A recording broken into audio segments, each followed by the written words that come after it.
Hey there folks, welcome you all to this New Year's Eve vlog of mine. It is actual New Year's Eve, people. I'm not one of these YouTubers that records things well in advance and then puts them up pretending for it to be like, well, maybe I did do that on Christmas Eve, to be fair.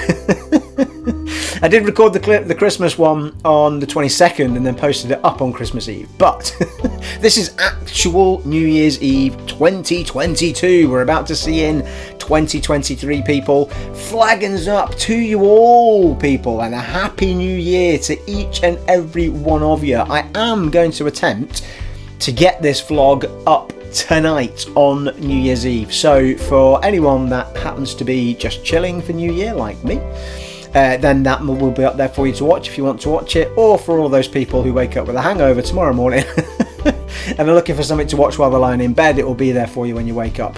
That's my intention, and that is with all good intention. However, the topic of conversation does involve quite a few games, and I will try and put a little bit of footage up of each of those games, so it depends just how long it takes me to edit it all together, render it and get it up there.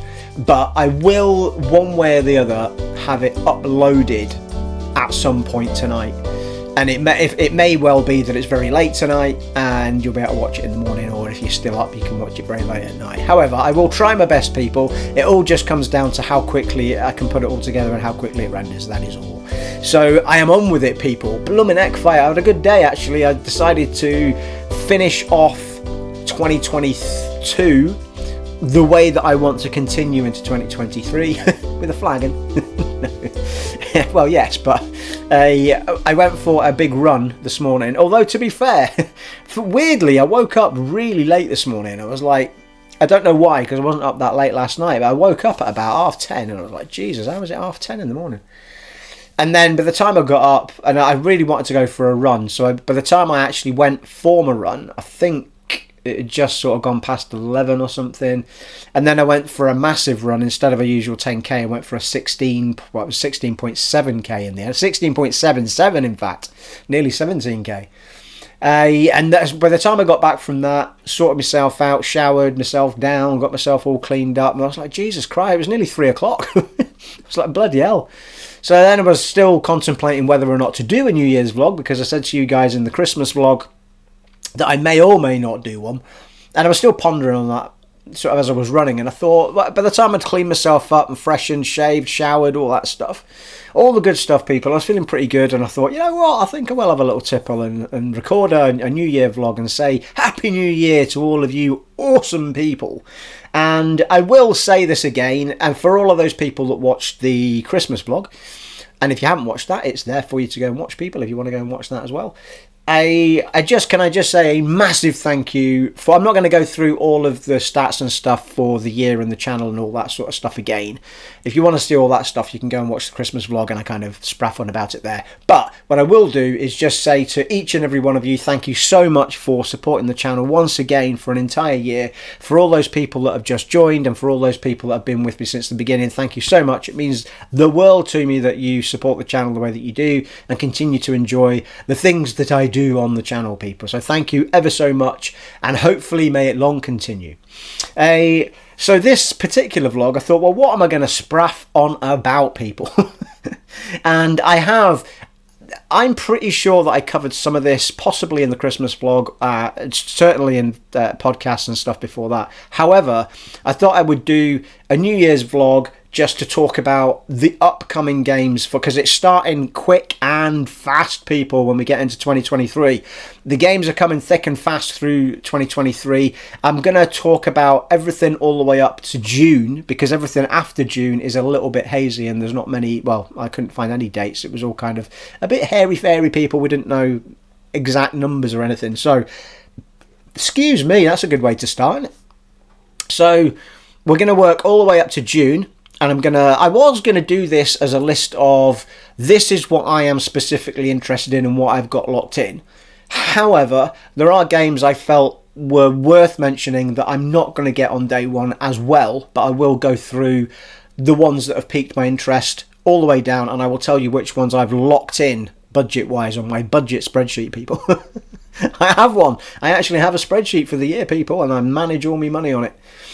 and we're about to start a fresh one from January, and in that spreadsheet I have locked in the 70 quid for the games that I am going to get on day one.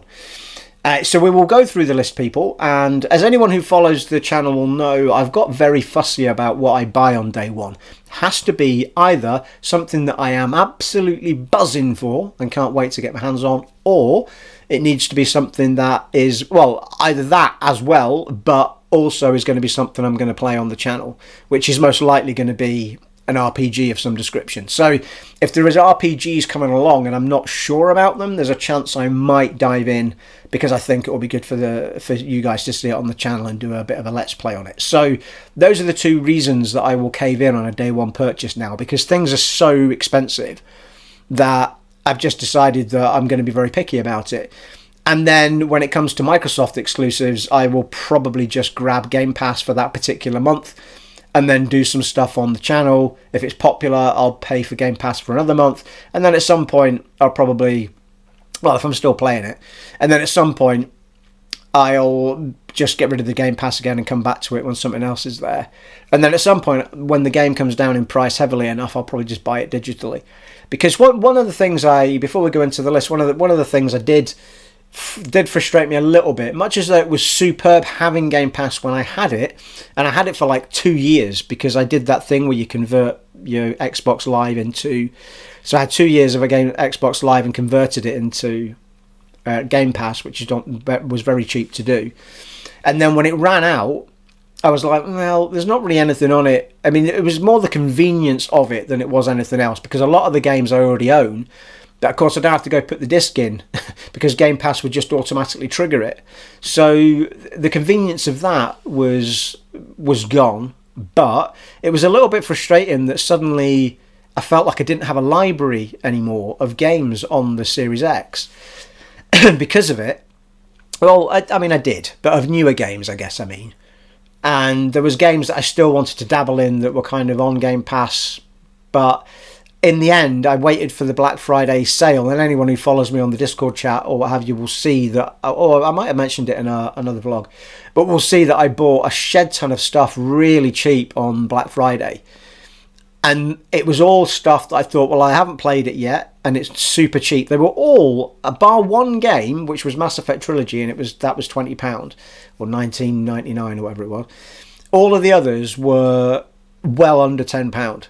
That I bought, and I bought about, it must have been about 15 games, and some of those were just so I didn't have to bother with discs anymore. So there was things like Skyrim thrown in there and all sorts of stuff, just so that I didn't have to worry about discs anymore.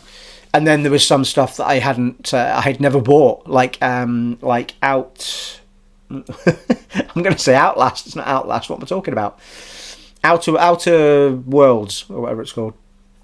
There was one, and then there was other things in there. Metro Exodus, which I wanted to play and hadn't got around to yet. That was dirt cheap. I mean, there was just a bunch of stuff. So I kind of feel like Game Pass is going to serve me best when their exclusives come along. I'll buy it for a month, play it. If I'm really enjoying it and I want more time with it, I'll extend my Game Pass. And then at some point in the future, I will buy the game when it's on the cheap. And some people will argue, and developers will certainly argue, that I'm not supporting developers by not giving them 70 quid on day one. Well, I'm sorry, but 70 quid is far too much. And the sooner they realise that, the better, really. But hey, that's what they want to do. Microsoft have just upped their prices to £70. I mean, £70 for one game is just obscene, in my opinion. I feel like it's just a crazy amount of money.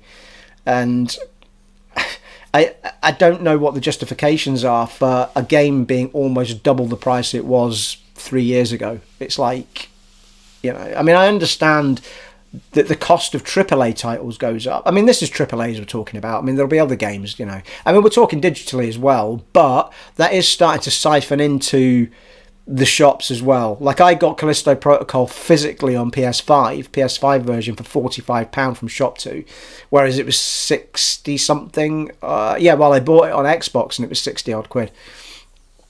That's a whole other story. I bought it twice, once digitally and once physically. So anyway, we'll see what comes of it. I think it's the wrong move. I think they should have held fast at a solid 50 quid for the games, and that be it. But Sony instigated it by making their PS5 games 70 quid, and that's it. They're not going to go back on it now, and they're certainly not going to reduce the price of the games, I don't think. I feel like Microsoft are happy to put the price up because I think they feel like if we do that, people are more inclined to buy Game Pass anyway. So their first-party exclusives will be up to 70 quid, and that's just the way it is. But they're happy for people to go buying Game Pass anyway. So for me, I'm all for supporting developers, but not at £70 a game. I'm sorry, it's just not happening. I'm not buying every game on day one for £70. That's just outrageous amounts of money. So, very picky about my day one purchases, people. So, should we get into the list? And can I say this? And can I say no more? Because I don't think I've said it yet. Flagons up to you all. I might have said it and I've just forgotten. But I want another drink. So, flagons up to you all. Oh, this is my first one. It's 10, come on, it's not quite 10 past 4 in the afternoon, people, so I'll need to pace myself. But, it's nice, though, because whenever I do this, kind of take it slow, do me editing while I'm having a few of these. It's nice. It's nice, chilled out, little relaxing. And there's some Premier League footy on as well, I think around 5:30. So I can put that on in the background while I'm editing all this together. So I've got plenty to keep me busy tonight. Much as though it seems sad and pathetic that I'm sat all on my own on New Year's Eve. And some will argue that it is, but it's okay to be on your own, folks. You know what I mean? It's all right. Not all the time, find some company sometimes, but I'm more than happy. It's okay. You know what I mean? There'll be other times and other years and other things, he says. Having spent New Year's on his own for the last 5 years. It's different when you live with somebody, people, you know what I mean? It's a mystery I'm a single man, people, you know what I mean? The amount of oil of oolay I'm using these days. Anyway, should we crack on with some gaming talk, people? Right, let's get into it. Let's get on with it. As Bill said to Joel. Where's me notes? Right. Well, before we get into the list of what's coming, games I have been on with during the festive period, people. Well, as you all know, Callisto Protocol I finished twice. I finished it on the Xbox Series X, and then I went straight onto the PS5 and I finished it on the PS5 on hard mode that time, though. So I've got every excuse to go back to the Xbox and get the hard mode trophy, achievement as it will be. And I've got every excuse to go back to it at some point on both consoles if I really want to platinum it. So I'm going to wait for chapter selection and stuff to hit it, though, which I'm pretty convinced they're going to add in patches, along with New Game Plus, which will give us another excuse to play it, along with all the DLC that's coming later, which will give me another excuse to play it. So I'll go back to them later. But I thoroughly enjoyed the ass out of the Callisto Protocol, people. Can't begin to tell how much fun I had with that. And I'm super excited for what's coming up first this year. Well, actually second this coming year. So yeah, Callisto Protocol I sorted out, and I went straight from that because anyone who saw my... actually, I might have only posted it up in the Discord chat. If you haven't joined the Discord chat, people, and you've got a Discord account, jump into the Discord chat because we do throw up a lot of stuff in there. And I certainly do. If anything happens, I sort of throw it up in the chat just for interest's sake. I got God of War Ragnarok from Aaron Brew for my Christmas, but I didn't want to jump from Callisto straight into that. I had in my head that I'd already started The Last of Us Part 1, and I did that on the channel for, I think it was about 5 or 6 parts. I had no intention of making that a full playthrough because that's not what my channel's about. And I'm sorry to the people that asked me to continue it, but it's not... The Last of Us is a good 14 hours, I think. I let myself do it with the Callisto Protocol, and I let myself do it with Dead Space and stuff like that, but I feel like they're kind of slightly shorter, bite-sized type stuff, and it doesn't really do it doesn't do a huge amount of damage to the channel. I've talked about this before. Whenever I do stuff that isn't RPGs on the channel, I tend to lose subscribers really fast. So I'm very conscious of the fact that the people that are on my channel are RPG players in the main part, or people that like this sort of chit chat. So I'm very conscious of it, and it's very rare that I'll delve into anything else other than to throw up a couple of parts of something just to show a couple of parts off, and that was my intention with The Last of Us. Anyway, that playthrough is now not on the channel but finished because I've just finished it yesterday, and I have to say that I'm happy that I got to play that game because it is one of my favourite games of all time. That particular game, looking like that and playing at 60 FPS, it was just beautiful to play. So I'm happy that I did it. But I have to say, when I was playing it, I'm going to kind of contradict myself a little bit. But when I was playing it, I thought, this is the last time I'm going to play this game. Because I felt like when I was into it, I was like, all of the sort of... Because I've played it so much now. I played the original about 4 or 5 times on the PS3. Then I played it about 2 or 3 times on the PS4.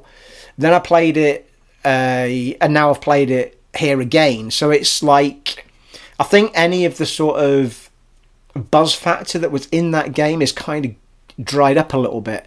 And I was just sort of playing it for the sake of playing it rather than playing it for the fact that I was enjoying it and what have you. That all said, there were certain points of it where I still smiled, I still laughed, and I still felt really... One thing that did stand out to me was the capture of them in this new version, in The Last of Us Part 1, the capture of the movie... Well, they're in-game now. They're in-game graphics now, rather than cutscene graphics. But... they're so good that the feat that it was I was the emotion that was in a couple of the scenes was just incredible, especially the scene with Joel and Ellie in that bed. You know, when Ellie rides off on the horse and they catch up with her in the house, and Ellie and Joel have this face off about the fact that he wants to dump her on Tommy and stuff. That was really emotional to watch. As was the scene with Sarah at the beginning when that happens with his daughter. But and there was a few scenes like that, but they were fascinating to watch just in general because the animation was so incredible on the facial features. It was just, well, in all of them, but the facial features especially. But anyway, I'm saying that, and I'm going to contradict myself a little bit, but when I finished it, I had this bloody great want to go and play the second one again, which I've only ever played once because I couldn't bring myself to play through the bloody dismal, miserable atmosphere of that game. Like, that game's literally got maybe 5% fun bits in it, and the rest of it just feels like it's a bloody chore because it's so miserable. I mean, they really, for me, much as though it's still a 9, 10 out of 10, whatever, they still dropped the ball for me as far as the way that the path they sent Ellie down was too much for me, really. I never felt like Ellie would have become that. I've been through this before. But anyway, I tried to play The Last of Us Part 2 because I wanted to see it in 60 FPS before The Last of Us Part 1 came out.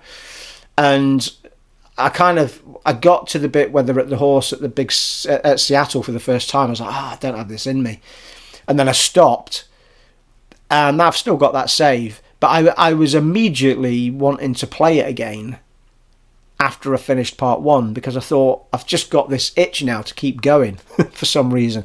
I don't know where that itch came from because I spent most of that playthrough of The Last of Us Part 1 was like, I feel like this is the last time I'm going to play this game, and you know. But I feel probably because my weapon upgrades were getting there, and you know, all that sort of good stuff was starting to kick in.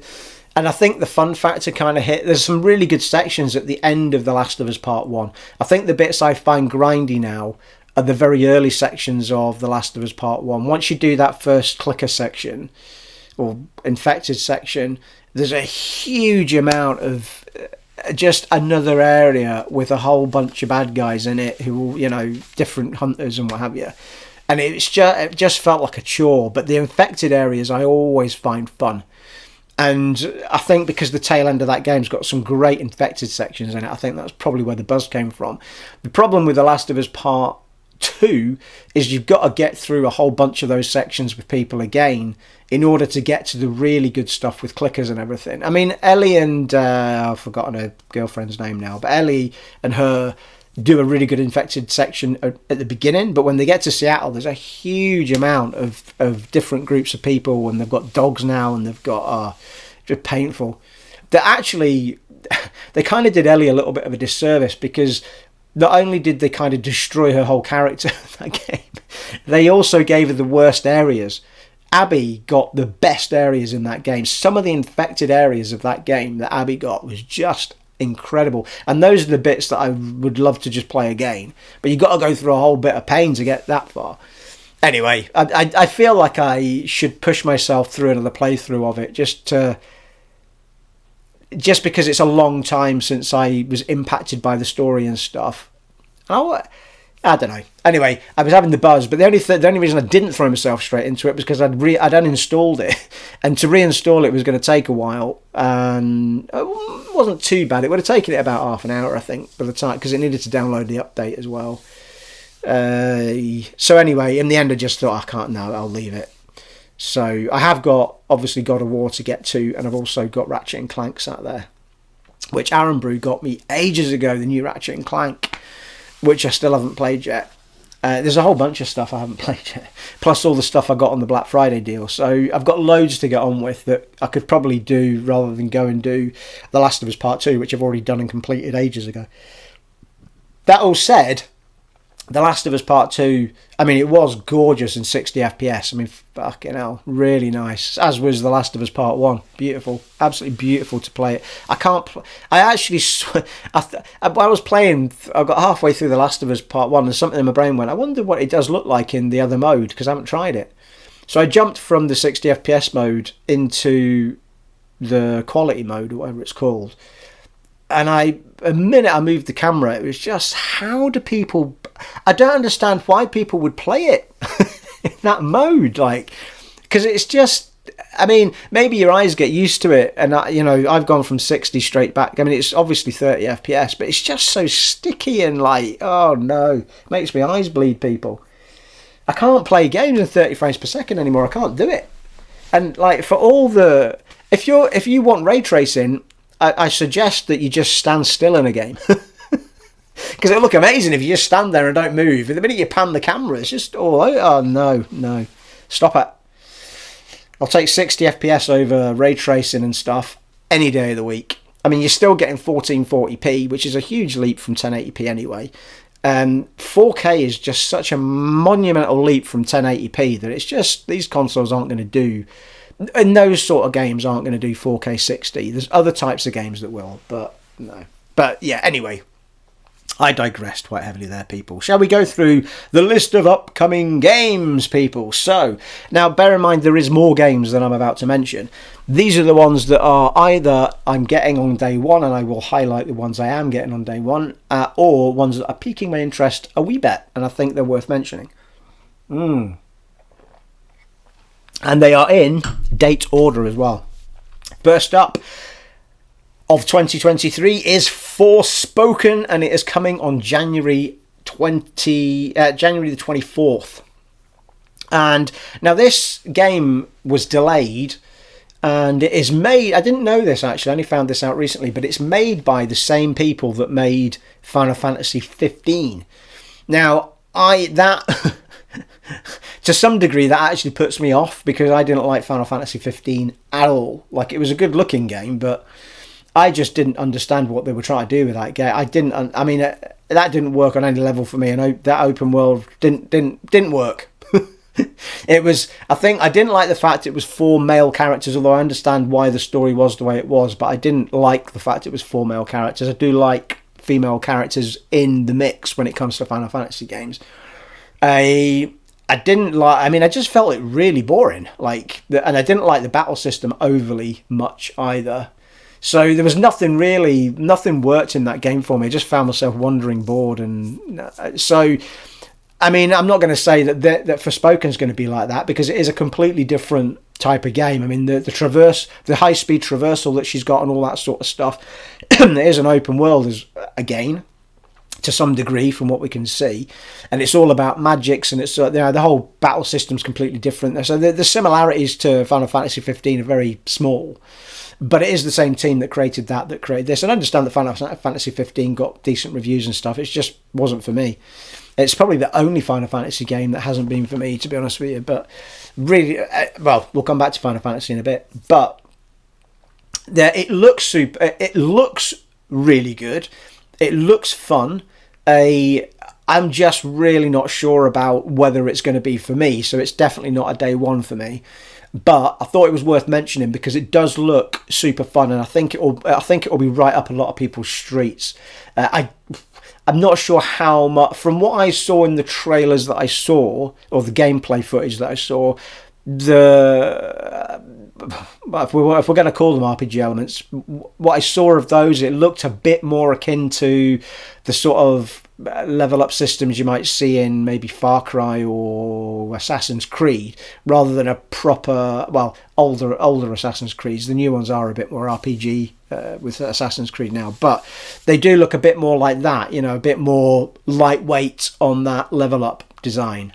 But that's just from what I've seen in the gameplay footage that I've seen in those menus. So there could be more to it than I'm seeing, but I don't think there is. I don't think it's going to be heavy RPG. I think it's going to be lightweight on the RPG stuffs, and it's more about action and traversal and all that sort of stuff. But it does look really fun, really cool. I'm not saying it's not going to be a great game. For me, I'm not sure if it's going to be for me to be forking out 70 quid for, or whatever, 60, 70 quid. So I'll be waiting to see what happens with that one. Let me know in the comments below if that's a day one for you. It does look good though. Next up is Dead Space Remake. Now, anyone who knows me and anyone that follows this channel knows this is an absolute lock-in for me. This is a day one purchase, 70 quid, don't care. It's in my budget spreadsheet, people. Locked in for the end of January, and it is coming out on January the 27th, so it comes out 3 days after Forespoken does. And I mean, there was never any way that I wasn't going to get that. I might have said that I wasn't sure at one point about getting it day one, but I mean, the reality is I was always going to get that game day one. Especially, I say that, I think a lot of what they've shown off has definitely solidified the fact that I really want it on day one. They've shown me enough of the enhancements and things they've put into it that do make it slightly different from the original, but still keeping the core elements of the original. And I think it just, for me, and especially after the fun that I had with the Callisto Protocol, I can't wait to have another game like that again and just crack through it. I don't think I'll feel the same way I did with The Last of Us Part 1, where I felt like I've kind of seen, because I have played it a lot. I mean, I've maxed the trophies out on the original Dead Space on both the Xbox and the PlayStation, so I've played it a lot. But I still feel like, given enough of a gap between my last play of Dead Space, I always go back and play it again at some point, like I did with the channel at some point recently. So I feel like I am going to thoroughly enjoy getting back into that, and I am going to enjoy the fact that they have put all the enhancements in there that the first one was certainly missing. A few, like the proper flying and all that sort of stuff. They have enhanced certain scenes with Isaac as well. And I was watching some videos they released about how they've redone the plasma cutter, how they've redone Isaac's suit but kept it faithful, and all that sort of stuff looks really cool. And they have redone some of the scenes when you walk into areas and something happens. They've redone that sort of stuff a little bit differently so that Isaac's a bit more in the mix. Isaac also talks. There's a whole bunch of enhancements they're doing, and I think they did show off the Ishimura being totally sort of accessible at certain times. I don't know how they've done that, because when they showed it off, he basically took off and started flying around different areas of the Ishimura. However, it's going to be interesting to see how that happens, because obviously not all of the Ishimura has no gravity. There's plenty, most of the Ishimura's got gravity. It's only certain areas that didn't. So it must be that you can turn the gravity off and go flying around and turn it off somewhere, turn it back on somewhere else, maybe something like that. I don't know. I have to have a see. But there's a load of enhancements to it. Super excited for it. January 27th, people. It's an absolute lock-in for me. Dead Space Remake. Here's another one coming up in, now we're on to February. Again, not a lock-in for me, but Hogwarts Legacy, which you might raise your eyebrows at me. Bear with me. I've kept my eye on this game because I thought, well, firstly, it would be unlike J.K. Rowling to put a big tick against somebody and say, yes, you can make this, movie or game or whatever, stage performance, whatever. Everything has to be approved by her that is going to be made about the Harry Potter world. And I kind of kept my eye on it because I thought J.K. Rowling wouldn't put her name or have her property connected to something that was going to be really shit. And I'm curious as to how much she's overlooked. Well, I mean, I know she's not going to be involved in the design and stuff, but I'm absolutely sure that she's going to have been... She has to approve everything, right? So there's no way that game's going out the door until J.K. Rowling says that she's happy with it, in my opinion. Because everything else to do with that property works that way. She has to say that it is good to go, and she has to say that everything's right with it, and so I've no doubt that she has been involved in a big way to some degree as to what's gone on with that game, and it has been pushed back a lot. There's been a lot of enhancements done to it, and the more that I've seen it, the more I really like what I'm seeing, especially when it comes to the combat stuff. I was watching a video they released not that long ago, a number of weeks back, where they were showing off, it was like a training area where you could practice all your wizarding skills and stuff, and it looked fucking brilliant. I mean, I was like, all right, I wasn't expecting the magic fights and all that to be this good. Like, it look and looks pristine, as well as the action looking good. The actual graphics look amazing as well. So really, and you did feel like you were watching the Harry Potter world. I mean, it looked like the Harry Potter world, not just somebody dishing out some magics. It looked like Harry Potter magics. Everything they were wearing looked like Harry Potter. The environment looked Harry Potter. Everything was spot on. So I am super keen to see just how well this game does. I feel like I will absolutely play this game, but I won't be doing it on day one, because it's certainly not something I would do on the channel. And it's not something that I have to play immediately, but I would absolutely love to have a go at it, as long as it does meet expectation. But at some point, I will give that game a go. It does look really interesting. So yeah, I mean, and there is a lot to do with working your way through the school. There's it's not just action. Like, there's a whole load of stuff to do with working your way through school and practicing and learning and all that sort of stuff, sort of thrown in for good measure, like a different spin on RPG. So it does look super interesting. I'll have to wait and see what the world makes of it when it comes out. But I feel like it's the first proper big Harry Potter game to come out that's not connected to the movies. So it's going to be interesting to see just what it does. Also in February, not a game, well, there will be games with it, but the PlayStation VR 2 is launching on the 22nd of February, people. I think it is like 300 quid, £350 or something, ridiculous. But it is supposed to be super good. And I mean, I would be tempted if it wasn't that much money, but at some point in the future, I might be tempted to try it out. But at the moment, I don't feel like there's any games that would wow me, and I don't feel like sitting for hours with the thing stuck on my face. So I might get into virtual reality when it's a pair of glasses we put on, So, but anyway, I get why people are excited for it. I understand that the virtual reality stuff is really cool when you get into it, but for me, it's not going to bring... I don't feel like it's going to enhance my gaming experience on a regular basis. It would be a novelty that I would play for an hour or two one night, and then I go back to my normal games. So I guess maybe my opinion will change on it when we start getting major games that are enhanced even more by VR2. I mean, I know they've done it with a few of them. Was it Village, Resident Evil Village, I think you can play in Virtual Reality 2, or maybe it's 7. But there are games that have been enhanced to, well, not VR2, but the original PSVR. And Oculus as well, maybe. But anyway, it's out February, assuming there's no more delays on it. 22nd of February for PSVR 2. I'm sure there's loads of people super excited for it. Wolong, this is March we're into now. Wolong Fallen Dynasty is out on March the 3rd. This is, I'm going to forget the name now. I knew I was going to forget this studio's name, but they're quite well renowned for their fighting style games. This game looks like it's got a lot of Dark Souls in it, and they are known for making their games really, really tough and unforgiving. It does. The more I see footage of it, the more curious I'm about this game. So I am going to be keeping my eye on it, but it's not going to be something I'm going to be getting day one. There's also another game, not that this other game's going to be similar, but I will mention it in a bit, but there's no date on the other game. Because I got a bit confused at one point, and I thought, oh, that's that game from that sort of Chinese world and everything, but it wasn't the one I was thinking of. I'll mention that one in a bit. Also in March, now I've got two here. March is going to be expensive for me, people. Jedi Survivor is out on March the 17th. I don't know if I actually told you what date Wolong Fallen Dynasty was out. That's March the 3rd, people.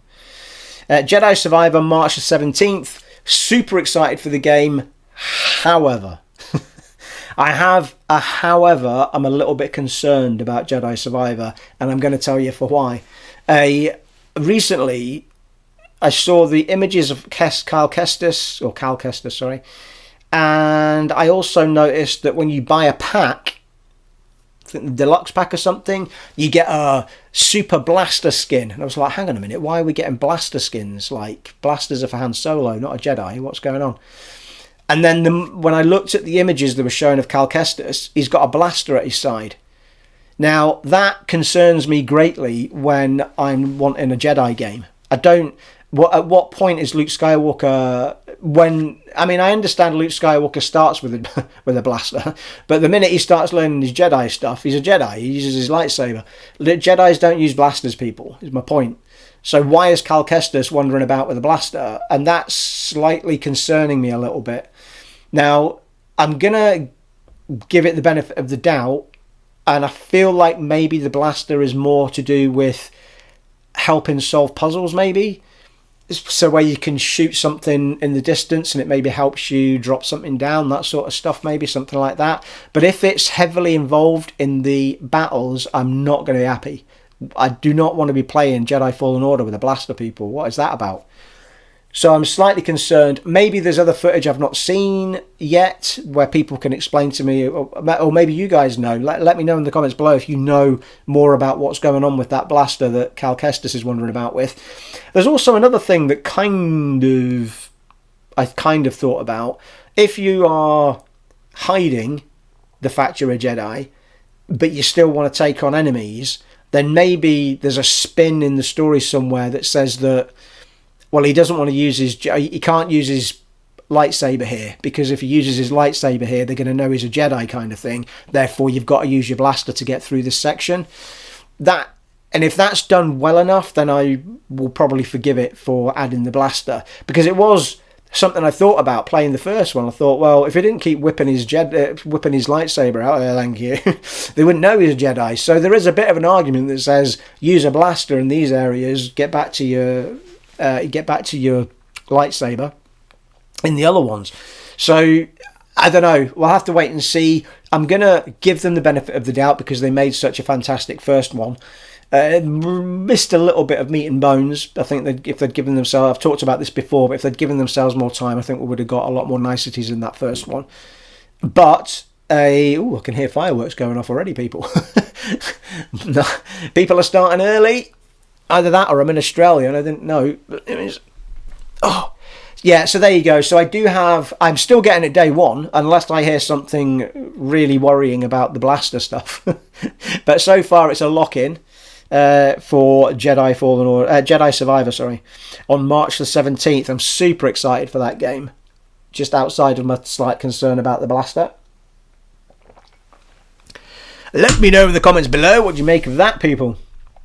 Next up in March is a Resident Evil 4 Remake. It's an absolute lock-in. I have to have that game on day one. It's out on March the 24th, so it's the week. I mean, it's a week after. It's a week after Jedi Survivor. So there you go. I've got a week to finish Jedi Survivor, and then Resi 4's coming out, because I'm not playing two games at once. So yeah, I mean, Resi 4 Remake, I might be tempted to do a bit of it on the channel, just to show it off. Well, actually, to be fair, I might do with everything I buy, I might do a couple of parts just so you can see it, which is what I usually do anyway. But yeah, Resident Evil 4 Remake is an absolute must. Anyone that follows the channel regularly will have seen me throw up. I just finished Resident Evil 4 Original on the PS4 for the first time. What was that, about a month and a half ago? When Aaron Brew was down, we decided we were going to play it, because I'd only ever played little bits of it, and it was always the beginning bit at the village. I never really got that far in it, and so I eventually was like, right, this is the time. I want to play it through so that I can compare that one with the one that was coming out, the new version of it. So I finally finished it. Absolutely adored it. Yeah, it does feel its age in places with the battle system and stuff, but I thoroughly enjoyed it. I had a really good time with it. I was super happy that I finished it.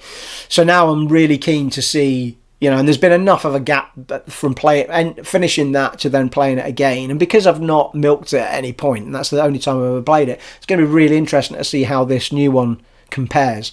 And it looks superb. I'm really excited for that coming out as well. So yeah, March is going to be a really expensive and fun month, people. Yeah, so 17th for Jedi Survivor and 24th of March for Resident Evil 4 Remake. So these next few are not lock-ins for me. Certainly they will be for some of you. Dead Island 2 is coming out on the 28th of April. So we're going into April at this point. And I have to say, from everything I've seen, it's set in... is it LA? Yeah, I'm sure it's LA. Well, anyway, it's set in Florida. No, I can't remember now. Somewhere like that, people. So it's kind of a bigger area than the first one, obviously, because you were on that little island. But I mean, I've still not finished the first one. I'm really close to it as well, I think. But I mean, I love that. That was a good-looking game, especially when they did a bit of a remaster on it, didn't they? And that's the one I played, I think. And it was a fun game to play, and it still is.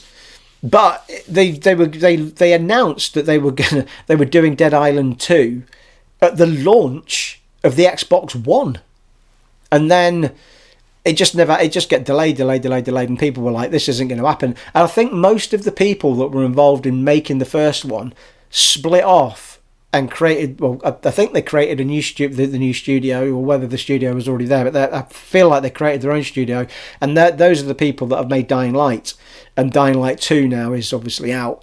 So I think that's where all the delay came from. And then, but they have, looking at what all the footage that I've seen of Dead Island 2, looks like it is a really worthy successor to Dead Island.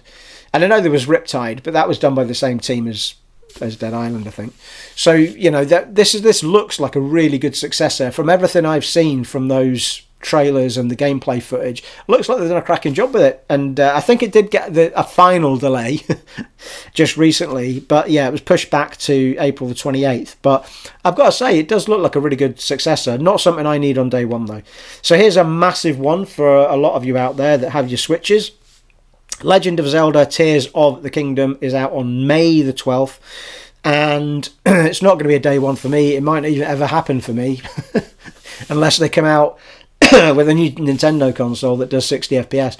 And I played a fair lump. In fact, I did a few episodes on the channel of The Legend of Zelda Breath of the Wild. And in the end, much as though there was a lot of good in it, I did feel like the frame rate struggled, and I did feel like mainly the reason I stopped playing it was because I was fed up fighting with twigs and branches. There was no joy in it for me, fighting with those sort of things that would break as well. Every 5 enemies you needed to pick up a new twig. It's like, it just wasn't fun for me. And I felt like it was a really lazy loot system. It's like, yeah, just use fucking anything that falls off a tree or your twigs, or I just didn't find it fun. I mean, I think at some point you get the Master Sword near the end of the game and you can use that. But that is not a fun system. I don't know who decided that was a good idea. And that's really the reason I walked away from it. I just got fed up. There was no joy in it, fighting with branches. So for me, I'd have to find some way of seeing Breath of the Wild through, I suppose, if I was going to... I mean, Legend of Zelda Ocarina of Time is one of my favourite games ever made. I mean, it's superb. And I know that Breath of the Wild is a fantastic game. I mean, I tell you what kind of filled the void for me was Phoenix Rising. I mean, I absolutely adored that game, and I've still got to bloody finish it as well. My save on Phoenix Rising is the save that... I did a load of episodes on the channel for that, and unfortunately it was causing a lot of people to unsubscribe, so I stopped putting them up. But my save is still where it was on the channel. But I adored that game. Superb, beautiful 60 FPS, beautiful world, really fun. The puzzles, the challenge tombs or whatever they were called, fantastic. I mean, just so much fun in that game, and I will absolutely get back to finishing that game. I can even remember that the actual battle mechanics were very similar to Dark Souls as well. So I mean, jumping back into it will be dead simple. I mean, there'll be a few things I have to remind myself of, moves that I had and stuff, but absolutely brilliant. I played it on the PS5. Phoenix Rising. What was the whole title of that? something Phoenix Immortals. Yeah, Immortals Phoenix Rising, that's what it was. I think initially it was going to be called Gods and Monsters. That's what they advertised it as for years. And then they suddenly changed the title at the end. So, but yeah, I mean, that filled that void for me. Super. I mean, it absolutely has taken all of the good stuff that it found in Breath of the Wild and did its own thing. I thoroughly enjoyed it. Absolutely superb. So there you go, 12th of May for the Legend of Zelda Tears of the Kingdom. Now here are 2 lock-ins for me, people, and this takes us up to June. Absolute goddamn lock-ins, people. Diablo 4. It's coming, people. Diablo 4 is out on June the 6th. I think that says. My eyes have gone blurry. June the 6th. And I tell you, I cannot wait for that game. It looks absolutely superb. I mean, every bit of gameplay footage I've seen over the last couple of years, where they've just released a little bit here and there, and every time they release more, it just looks better and better. The battles look immense. The fact they've made it open world looks really interesting. The fact you don't have to follow a given path. From what they were saying, you can go to each area whenever you want and just do it in your own way. Love that idea. They're going to fill it with content for years and years to come. They've already said that. They're committed to it. And I just think it's going to be a monumental success, people.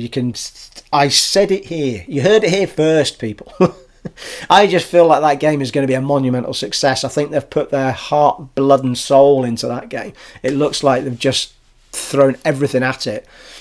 And I feel like, to some degree, much as though I think Diablo 3 was a huge success in the end, it got a hard time because of its sort of cartoony look. I didn't mind it. I've talked about this before. I wasn't hugely into Diablo at the point it came out anyway, so it was something that didn't bother me. It wasn't like I remembered Diablo 2 at that point. I just got stuck into the game and I thought it was great. So, yeah, it'd be interesting to see. If I remember rightly, it was one stick only on the old Diablo, wasn't it? You couldn't pan round and stuff. A lot of those sort of games are like that. It'd be interesting to see if they give us the panning ability in Diablo 4. But anyway, Diablo 3, I think in the end it got well. I think it did well in its reviews, well enough anyway. But I think there were some noses turned up at the style they went for. But without any shadow of a doubt, it's a far more fun game to play than Diablo 2, much as though Diablo 2 is a sort of beloved older game. And I thoroughly enjoyed my time playing it when I did my playthrough on the channel with the remastered version, whatever it was called, Resurrected, whatever it was called. I think it was called Resurrected.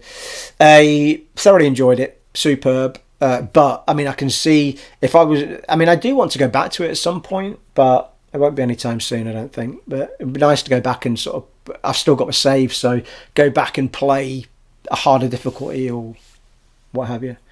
A few of you have asked me actually to do it on the channel, to go back and play a hard mode on it, maybe with a different character and what have you, but it won't happen anytime soon, I don't think, especially if I carry on with The Witcher. So yeah, Diablo 4, June 6th, super stoked for it, people, super stoked. And on top of that, in June's going to be an expensive and busy month and joyful month, people. A number of weeks later, 10 days later, people, on the 16th of June, no, it's not, Steve. Should we start that again? I was looking at the 16 of Final Fantasy 16. Final Fantasy 16 is out on June the 22nd, which is a couple of weeks later. Again, I am actually super excited for this Final Fantasy. I think I've talked about it in previous vlogs where I was a little bit worried at the beginning that there was no party fighting in the game, and everything we saw was one guy with his summons, whether it be Ifrit or Shiva or whatever. But the more I thought about it, the more I thought, well, if the battle mechanics are good enough and they've made the summons something that you're really interested in using, then I feel like it'll work. And then the more time went on, we actually saw in the last footage they showed off, I think it might have been at the Game Awards or somewhere, something like that, they showed off some more footage, and there was some characters with him in a fight. So I feel like maybe it'll be slightly more maybe similar to Final Fantasy 7, maybe with those sort of you have other characters in the fight, but probably you're going to stick with most of your moves with the main character, or you maybe have minimal ways to affect them in a fight. So anyway, we don't know, or maybe you do. Let me know in the comments below if you do. But I am getting a total buzz for that game. The more I see of it, I love the fact it's in a medieval type setting, which is something I've not seen in a... Well, that's not true, is it? I guess Final Fantasy XII was kind of medieval, was it? But anyway, the fact that it's a medieval sort of game and not some weird futuristic-y type place, I'm actually quite glad about that. It feels fresh. It feels like it's something I've not played before. So yeah, really excited for Final Fantasy 16. I think it's going to be an absolute stonker, people. Stonker, which is good. But rather than stinker, which isn't. Stonker, people. Stonker is good. Stonker is good. And a few things that caught my eye. Well, actually, yeah, things I'm interested in that don't yet have dates, but are supposedly coming out this year, are Starfield, which it's going to be a day one simply because I'll just buy Game Pass and give it a go. I am slightly concerned for Starfield so far as, well, for me, I know it's going to, it'd be very unlikely for it not to be a big success, right? Because everything that Todd Howard's done with regards to games has been a big success, whether it be Elder Scrolls or Fallout and so forth. So I feel like it will be a big success. My issue is that I tend to not be as keen on sci-fi, massive sci-fi stuff like that. Mass Effect being the only real exception, I suppose. But that, Mass Effect's nowhere near the sort of discovery size that Starfield's going to be, and I don't know that environment and that sort of futuristic world is going to be something I want to spend that amount of time in. That might all change when I get my hands on the game, but for me, if it was, I'd be if it was the follow up to, if it was Elder Scrolls 6, it would be a day one without any shadow of a doubt, and I'd be super stoked for it because that's the sort of worlds that excite me slightly more, and it's probably the reason that I've never finished Fallout 4. Much as though I love Fallout 4, I've still never finished that game. And I've played it umpteen times. I've spent so many hours in there. But I will one day finish that game. I think I've still got my save from the playthrough on the channel, which I haven't gone any further with. But yeah, I feel like maybe that's why Fallout 4 has never been finished. Because at some point I always kind of go, I've kind of had enough of it now. Fallout 3, I finished Fallout 3. Probably Liam Neeson, though, kept me going.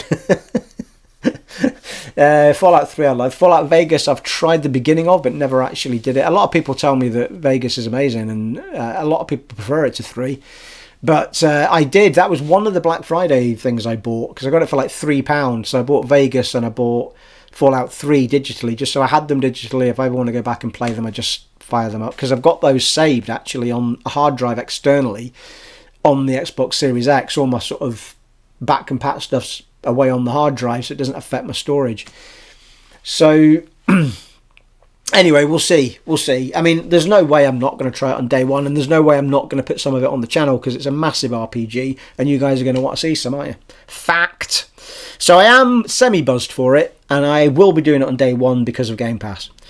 Allan Wake 2 has no date either. But it's supposedly coming out in 2023. I wouldn't be surprised if that game is pushed back to 2024, but we'll see what happens. But we know the reason I'm buzzing for Allan Wake, and interestingly, when I finished The Last of Us, I tried to jump into Allan Wake Remastered because I'd bought it ages ago and I started it, never got very far. And I started playing it again, and I was kind of, probably because I jumped straight from The Last of Us, I couldn't quite get into it. So I did a little bit. I finished off episode 1 and started doing a bit of episode 2, I think. I just couldn't get into the groove with it. But the reason I'm excited for the second one is because it's not going to play like the first one. It's going to be a survival horror game as a follow-up. So you're looking there at a sort of Resident Evil style Allan Wake, which absolutely gets me very interested. I'm going to be super interested to see what they come up with there. I mean, I suppose to some degree they're going to argue that not Quantum Break, what was the other one with the female lead in it? What the hell was it called, people? Control. I think Control kind of was an enhancement of Allan Wake already and brought more action-y type feel in. So I feel like they want to step away and do something of a different ilk, and I think survival horror suits that down to the ground. So it's going to be really interesting to see what they do with Allan Wake. So I'm very interested in Allan Wake 2, without any shadow of a doubt. Baldur's Gate has still got my interest up, even though, to be fair, it's only been announced for PC. I talked about this in a previous vlog as well. It's the same people that made Divinity and Divinity 2, or Divinity Original Sin, Divinity Original Sin 2, who have now got the right to make Baldur's Gate 3, and it suits them right down to the ground. It looks incredible. Everything I've seen they've shown off gameplay-wise looks incredible, but it is absolutely... it's supposed to be coming out for PC in 2023. I'm just hopeful at some point. I mean, they did it with Divinity, both Divinity games. We did get them on console eventually, so I'm hoping at some point Baldur's Gate 3 will come to console. So I am excited about it, but I think we're going to have a wait. I mean, for me, if it releases for PC in 2023, then the chances are we're not going to see it on console probably until 2024, by the time they've done all the supporting they need to do with a launch on PC. And that's fine, because to some degree you get the sort of more polished, finished version on console, which is nice, you know, because there'll bound to be loads of patches and stuff to add on, even DLCs and stuff. We might get it once all the DLC's been released, that sort of thing. So still excited for it, but there's no way we're going to get it on console next year. But it will come to PC if you're a PC gamer. And Black Myth Wukong, which was the game I was confusing with the Wolong other one that I mentioned earlier. But Black Myth Wukong, if I remember rightly, it's... I know it's a Chinese mythology in it. I'm trying to remember if it's a Chinese developer as well. I feel like it is, and I feel like it's a Chinese developer, and if they're making it's a Dark Soulsy type game, but in the mythology, the Chinese mythology, which looks incredible. It looks really good, and every time they've shown something off, people have been blown away by the graphics and everything, even though it's still, I think it was Unreal Engine 4, wasn't using anything new. And it just looks super, super cool, people. Really, really does. I'm very excited for that game. Every time I see footage of it, and in fact, I have talked about this game several times in podcasts or vlogs that I've done with podcasts, and shown off a bit of footage on that. The monsters and everything that come at you and stuff, they just looked super interesting. Probably more of akin to the sort of Bloodborne, I guess, monsters than the Dark Souls ones from the Dark Souls ones that are jumping to my mind. But yeah, they just look super cool. Very, very cool. But, I mean, don't get me wrong, they don't look like Bloodborne monsters, but that's the sort of the comparison I can make. More fleshy, sort of creaturey type stuff. There was some quite sort of, I'm trying to remember back now, but there was one that stuck out. There was sort of big furbally type monster, massive. You see its fur flowing around while they were trying to fight it. The moves that you have as a fighter as well looked absolutely incredible. I'm pretty sure this is the one where you can, I feel like you can morph into a different shape as well yourself and stuff. It just looks super cool. Very, very cool, people, I have to say. So I am excited for those 4 games with no dates as well, even though one of them's only PC anyway, so it'll be a lot later for that one. But certainly there is much more. That's only taken us to June, people, other than the 4 at the end with no dates. So it's going to be super interesting to see what happens after June. I mean, it's going to be a mad year, isn't it? There's just so much, and those are only that's just the things that have interested me. There's a list. I mean, the list I grabbed those from just to refresh my memory on some of the things that were coming. Not that I needed much refreshing for the ones I know I've got locked in, but there's a huge amount of stuff for this year that's not got dates solidified yet. So it's just going to be mental, and I think 2024 is going to be even more mental, because Microsoft stuff is going to start dropping like fun toward the tail end of 23 and into 24, without any shadow of a doubt. The amount of studios they've got working on stuff now, it seems to be the never-ending wait for their big studios to drop stuff. But you've got to bear in mind that they only started working on some of these big titles when Phil bought a lot of these studios over and then said, yeah, okay, like Avowed. I mean, that studio's never made an RPG that massive and that style, so they've now got the funding to do it. So they were pretty much starting from scratch when they announced that game, and that's, you know, outside of Callisto Protocol, which had a turnaround of 2 years, pretty much every game big game or AAA title takes... I mean, some of them take 5 years to put together for the first installment. And so Callisto Protocol turning itself around in 2 years was something else. I still feel like they should have given themselves 3 years turnaround on that game. I can understand why they wanted to turn it around in 2 years from a business perspective, but I feel like it would have been a far more rounded game with a bit more meat and bones in the middle of it if they'd given themselves 3 years. But I still thoroughly enjoyed it. But yeah, super. It's going to be amazing, people. I mean, there's nothing but good stuff coming for us. You're just going to have to be slightly picky about what you're buying day one. Unless you're rolling in the cash, people. You know what I mean? In which case, you can just do what you like and buy it all. Buy all the games, people. Buy all the games. Don't even care what they are. Buy them all. Credit card out. Well, there you are, people. That is all I have to talk to you about. And mind me, I actually managed... I thought this was going to be quite a short vlog, as I do. But I have managed to keep it around the hour mark this time. The Christmas vlog turned into an hour and 40 minutes. Bonanza, people. Good grief. You must have been sick of me by the end of that one. Good grief. Flagons up to you all. Once again. Well, I shall bamble... I shall ramble on no longer, people. I shall let you go away and enjoy your New Year's Eve. Or, if you're watching it on New Year's Day, I'll let you enjoy your hangover on New Year's Day. Get some food, didn't you? You'll be fine. You'll be reet. Cheesy ham on toast, people. That's my... Well, actually, that's my go-to meal anyway. But it's a good one for getting rid of a hangover, though, to be fair. But cheesy ham on toast, whenever I want... if I'm like, oh, feck it, I'm too hungry to think about food, but what I'm going to have, I'm just going to... Cheesy ham on toast. 3-4 pieces of cheesy ham on toast. It's my go-to meal, people. You can't have enough melted cheese.